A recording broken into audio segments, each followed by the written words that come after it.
10-njy dekabrda Mary welaýetinde ýerleşen Energetika institutunda okuyan 1-nji, 2-nji, 3-nji kurs talip gyzlary mejburi ýagdaýda Mary şäherinde täze ýyl bayramçylyk dawrasyna bagyşlanyp geçirilýän çäre gatnaşdyrlypdyr.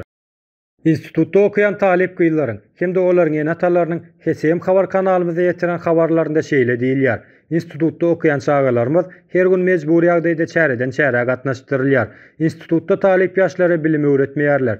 Döwlet derejesinde geçirilýän çärelere hemme talipleriň gatnaşmaklary hökmany şert. Eger gatnaşmakdan ýüz öwürseler, onda institutdan çykarjaklyklaryny aýdyp haýwat atýarlar. Hatda döwlet derejesinde geçirilýän çärelere gatnaşmakdan ýüz öwürmerin diýip hem taliplerden hem de enatalardan mejburi ýagdaýda dil hataldylar.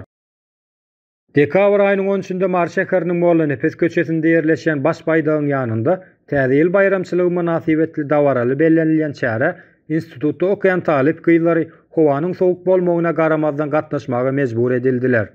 Institutda okuyan talip gyzlar täze ýyl bayramçylygy münasibetli dawaraly ýagdaýda diýilip geçirilýän çäre gelenlerinde eginleri ak renkli postunly, ak renkli ayakkably we elleri dürli renkde çişirilen şarly gelmeklerini hökmany şert diýip institutun muallimleri, prorektorlary we dekanlar tarapyndan buyruk berilipdir. Ak renkli egin başlary kimde ýok bolsa, başga birlerinden karzyna ýa-da satyn almaklar tawşyryk berilipdir. Şol günkü geçirilen çäre üçin Mary şäheriniň esasy gatnawly ýollary bolan Molla Nefes, Aşgabat, Atabaýew hem-de 40 ýyllyk köçeleri dolulugyna ýapylypdyr. Netijede Mary şäheriniň içerki köçelerinde awtowlawlaryň uzak aralyga uzalyp gidýän nowatlar emele gelip, birnäçe watandaşlary kynçylyk döredildi diýip talip ýaşlaryň enatalary biziň habar kanalymyza habar berdiler.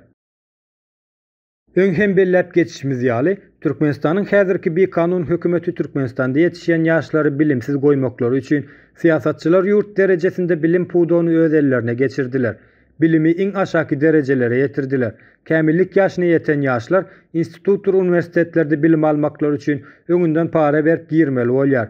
Girenlerinden soň bolsa olara bilim, bilgi, hünär öwredilmän döwlet derejesinde diýilip bellenilip geçirilýän çärelere gatnaşmaklary mejbur edilýär.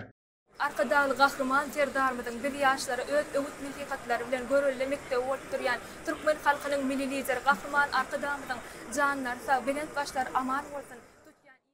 Talip ýaşlary ýa-da orta mekdepde okuyan okuwçy ýaşlary mejbur edilip gatnaşdyrylýan çäreleriň bir kanun hökümet tarapyndan bilkastlaýyna alınıp barylýan ýörgünli syýasaty da ýatlatýarys. Bu orta ýaş nesli bilimsiz goýup, olaryň geljekleriniň ogurlanmagyna sebäp bolýan iň uly jenaýatlarynyň biridir.